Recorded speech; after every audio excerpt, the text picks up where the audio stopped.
Hey there. My name is Christopher Burns, and I'm one of the co-founders at Everfund. Everfund is how we expect large non-profits to scale their fundraising operations. What we mean when we talk about fundraising operations is that it's really hard to manage the complexities of money, data, and people at large non-profits. And one of the biggest things that we see in this area is around running groups and group directories. And what we mean by that is you take a food bank organization and you have the head organization that runs the food bank, but then you have hundreds of children food banks. Each one of them has a different way of taking a single payment, a monthly payment, the marketing and the GDPR in the UK, the gift aid. And what we do is we normalize all of them systems and processes down to one system where it scales all the way through, removing a lot of these fragmentation and complexities and manual workflows and 20 different dashboards to view. So, Chris, I know that you are expert on the vertical. How did you validate the customer problem and the demand for your solution? How did you know that this is a problem? Yeah, I think this is a really interesting part of our journey as two co-founders on Everfund. We very much started bootstrapped from an agency where we was making NFC and QR code technology. You would scan a QR code or an NFC tag, and it would take you to a small web application. These were before the days of the pandemic that we've gone through, so it was way ahead of our time. And what we found as we was working on these systems, we started speaking to local nonprofits who wanted to use these systems as a way to replace manual processing, collecting coins, card payments, deploying card machines. And then as we started working with these small nonprofits, we thought we can make a platform out of this. And then we started down this path of Everfund. And during that path, as we was building out what we believed was right, we came across this really interesting point in the market of developer first donation systems. Multiple multiple developers came to us and said, this is really helpful. I can build the website, you build the donation solution, we merge them together with the best in class tools and integrations, and we save a lot of time, we save going over our budget. But that was a really interesting problem, that they never had any of the painkillers of needing Everfund. So you couldn't really get any usage of your application. So we went back to the drawing board. We listened to the signal versus the noise we was getting and where we needed to take our product. And then we've performed a go-to-market tweak that very much involves going top down right now into the nonprofits, speaking to them, going to them, working out a solution that says, look, we know you have these organizational complexities. The tooling we built for the developer first market, it's still important and critical. But in this way, it's very much finding the person that has the painkiller problem instead of the vitamin. And I mean, can you describe the product or the service in detail? So, how explain how it solves this identified problem or need very quickly for the developers and nonprofits? Of course. And I really like to take this as one of these dual cases that when we spoke about at the beginning of the food banks and the groups and the volunteers that run them, you then need to spin up a website for each one of them food banks and groups. That's where we work with them agency partners and developers, say, you build the website, and then we hook in our donation systems that scale across all of them. So if there's 20 websites for 20 groups, we implement that. And the product of Everfund is a donation system that has single payments, card payments, monthly payments in ACH, SEPA, direct debits in the UK, and also the GDPR, the marketing consent, the gift aid, and we funnel all of that into this one centralized place. That's Everfund's dashboard. And in the near future, we'll be implementing integration support. So sending all of that really now useful core data to their CRMs of choice, their marketing tools. So you completely remove this fragmented workflows of checking 10 different dashboards. You see one unified view of all of your data, and then even better, send that data to where it's needed.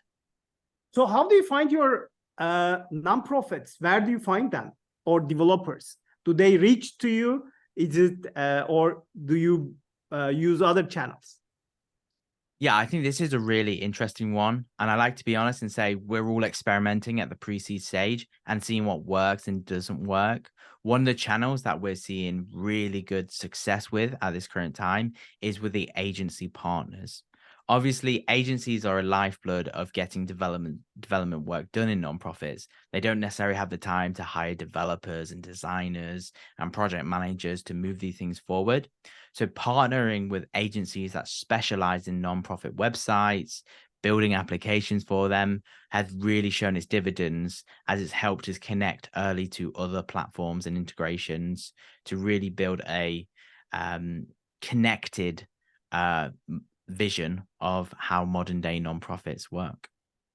What do you think that what are the trends or market forces that enabled these kinds of solution exist today? Why now? This is the critical, probably cliche question for most of the investors. Of course, one of the most important things is we've recovered from a pandemic where everything got flipped on its head. People needed new ways of taking donations fast. And that pivot of taking donations as fast as possible through online methods has not been diluted and over time, but people have started going back to the old ways of this worked in this moment. It doesn't necessarily mean now.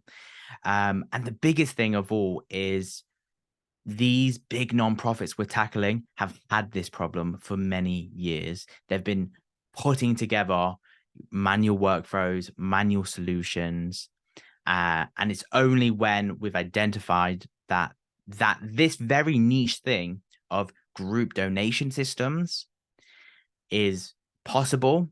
That's when it's almost been a very much like this is exactly what we needed, and we needed it sooner. So how long has it been that you started the startup and the company? Yeah, I've been working on startups ever since graduating back in 2018. So 20, almost like over 5 years at this point. Everfund as a entity has been around for about a year and a half, 2 years. And we've really only really hit that critical moment in the last few months. Which kind of North Star metrics do you, by the way, follow, monitor? I think one of the most important North Star metrics for seeing our success at this stage is donation quantity. Obviously, providing donation solutions, seeing that number work is a massive sign that your systems are working. And I think the second one at this very enterprise scale that we're looking at is the groups and how many are turned on to the quantity. If we're expecting this deal to turn on 500 groups, give the possibility of this unified interface to 500 groups. I think one of the main KPIs around that is the saturation. How close can we get to it? How many are onboarded? Is it more than 50%? Is it more than 75%? Are they using this system to their best abilities? I understand. And also, should you share me some of the learnings you from the years of experience? What have you learned when you started this company and until now? Yeah, I think this is one of the most interesting ones that even this weekend, taking a step back in thinking about the things like this is one of the most critical things I can do to think about the steps I take forward. One of the things that I always say that got me to where I was ignoring everything and just doing it, just getting it done. We need to get this done. We need to do this. We need to do that. Yes, that can come across as hasty sometimes and chaotic. I like to say, if I was a D&D character, I'm chaotic good. But one of my biggest learnings is taking all of that velocity that built us up to where we are today with investors, customers, partners, and then thinking, where can I use that to carry on the velocity? But actually, where do I need to be a different person, a different founder? How do I act with my team? How do I guide them, bring them on the journey, recruit them, make sure that to them, the chaotic goodness is pushing us forward, but not making it in a way that steps them 2 steps back, that continuously pushes us all forward. Mhm. How did you form the founding team, and also what are your struggles when you structure the team culture, especially in the early stages, and align with your philosophy? Yeah, I think this is a really interesting one where it worked for me. I could say it's working now, but we all have our problems. We all have our struggles. We all, almost think we connect all the dots and then realize we haven't. Our initial journey of when we took investment ended with quite a failure of hiring a team. But I don't like to focus on that. I take away was the biggest lessons. I have never worked in a business that has not been McDonald's. My only job that I've ever done is working in McDonald's as an employee. So I have no clue how to be a manager, no clue how to scale a company. What does HR look like? All these things. So where do you go and how do you do that? You take every lesson as fast as possible, and they are painful and they hurt you, but you look at what you learn and you think, okay, if I didn't go through this adverse journey or learn this, what are the outcomes? And whilst our first wave of hiring was very bad, as someone who's never hired before, it was terrible. But all of them lessons to then go back to the drawing board and say, okay, we're going to go out again. We're going to hire the right team. Were so valuable to then put together a much better team that works better together, that trusts each other, that the all all boats are raised by the tide, not one person succeeding and the other people staying back, working together, collaborating together. And as being British myself, having disagreements, saying it's okay to disagree, but what's the better way forward? And then the most rewarding thing that I see in having a team now is when the team goes, Chris, I respect you, and you are one of the co-founders, but I think I know better. I can do this better. And for me to say, I trust you, go ahead and for you to do it. That's what I would say would be one of my hallmarks that I've done well, is when I can trust the team to implement, no longer, spinning all the plates myself. You have spoken with many investors, VCs, while you are raising the last round. So what was the difficulties that you have faced through that process? And can you profile the VCs with many investors that you have talked? Which kinds of VC profiles did you have seen? Yes, I think this is a very interesting one, and it's part of the life cycle of being of running a startup. Venture capital is one of them really useful ignition points that can totally send you in the right direction or totally in the wrong one, depending on how you take things away and the decisions that you make, the velocities that you set. But I think the biggest thing is learning as fast as possible. The two things that I think is so important when it comes to investors is that when you pitch, you are pitching because you believe in what you want to produce in the world. You will do anything possible to change the world to your vision.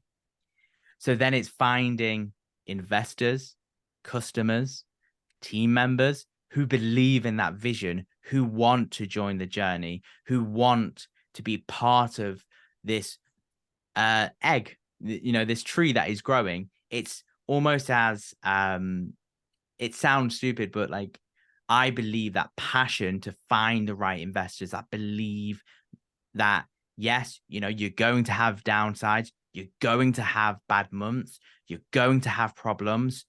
But at the end of the day, they're still there, and they're there to say, we believe in you. We'll help you how we can, and to carry on that journey, to really be one of our biggest cheerleaders is how I would describe what you should look for in a VC. How did you overcome the rejections from investors? Is it hard times? Yeah, I think this is one of the really interesting things about when we raised in the market was we had a hypothesis. We also was raising money on something that can look like a non-profit, of, oh, you're helping non-profits fundraise. That can be a non-profit itself. But one of the biggest things is identifying that segment. Obviously, sometimes if they don't agree, they're going to reject you. But also, you might not necessarily agree with them. You might think, oh, I should just take them for their money if they say yes. But actually, it's the relationship that matters way much more than the money.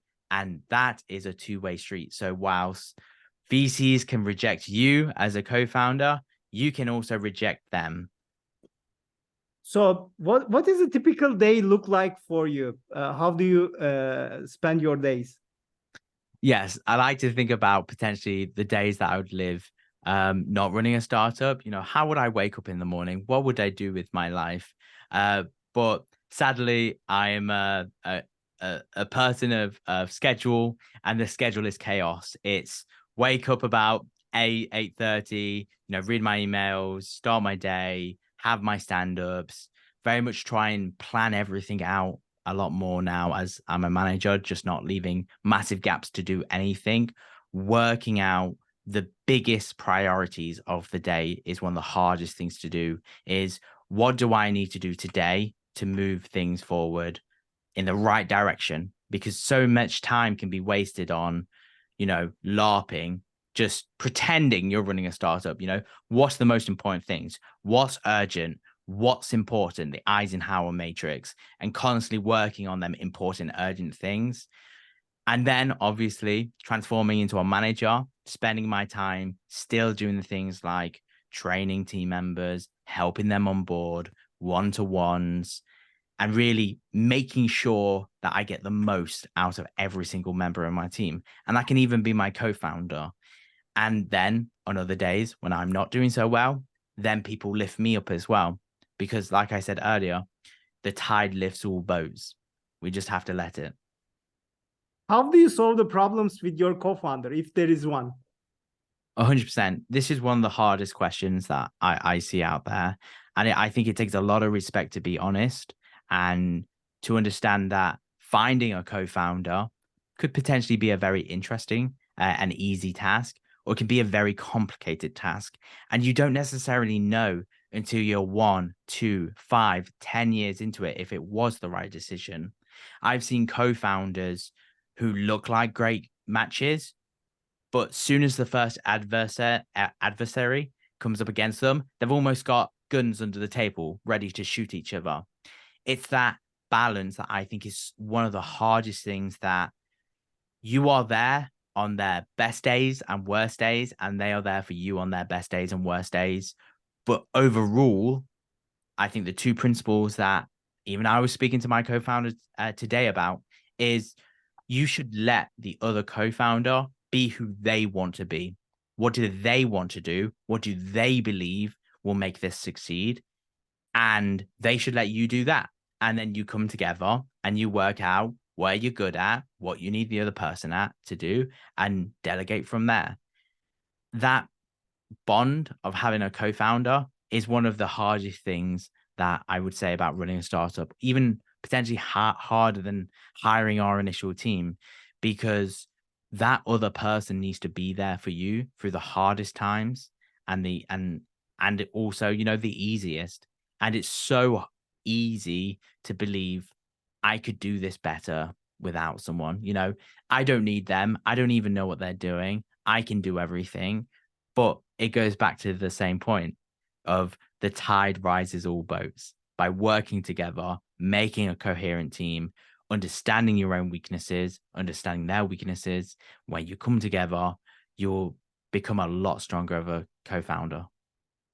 Is this startup journey like a roller coaster? How do you feel daily? I mean, Oh, wow. That is a very interesting one. As someone who also likes roller coasters and have been to a few countries to go on roller coasters, I think it's one of these very interesting things that life almost seems like a roller coaster, but it kind of does and it doesn't. Roller coasters are really fast, but they're also always on a set path. You know, you can see where it's going, but life and startups are not like that. A path, but it's more like driving a car 100 miles an hour down a bendy road where you can't see the next corner until you're almost about to hit it, is how I would describe it.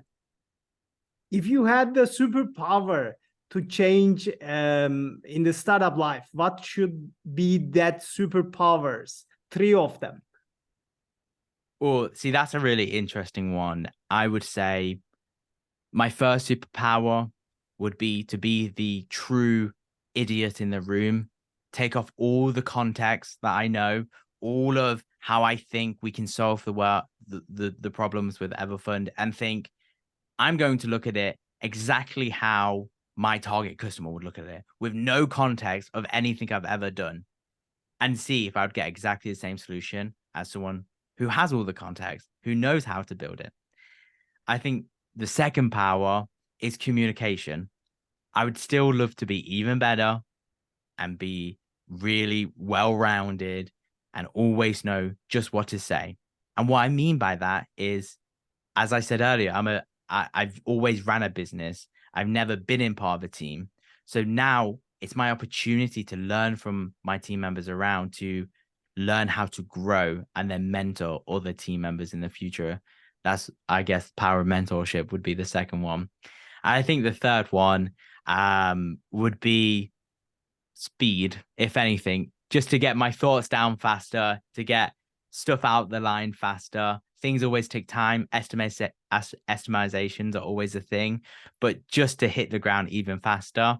But I think that comes back down to the comment that I keep saying about, by working as a team and working together, you will get things done faster because you can move way faster as a team instead of one person. You will invite three persons to a dinner party, dead or alive. Who should those persons will be? Yeah. See, I have a really interesting three. I would pick Walt Disney, Frank Wells, and the third one is missing my head, Michael Eisner. Why Wow. them three people? Because one started the company of Disney with amazing vision, but you could say the middle two people worked a very successful co-foundership that took Disney from one of its worst places to their renaissance of where we know the company is today, and really just understanding that co-foundership, being at a table, hearing them probably squabble of how they think it should go, or Michael Eisner, the creative one, but Frank Wells, the budget one, and the operations one, hearing them squabbles would just be something I would love to understand. And also, Chris, I would like to ask the last question. What keeps you awake at night these days? Well, I think it's the same thing that kept me awake at night in the beginning, is that there's always more to do. That means you have to pace yourself, and that is a marathon. But it's the most exciting thing I do every time I wake up, is to think, how is this going to achieve more things? And the reason why is one of these drives the biggest thing for me. And I think this is a really nice thing to end on, is that my partner works for a nonprofit herself, and she helps kids that never get adopted, and they rely on local food banks around us.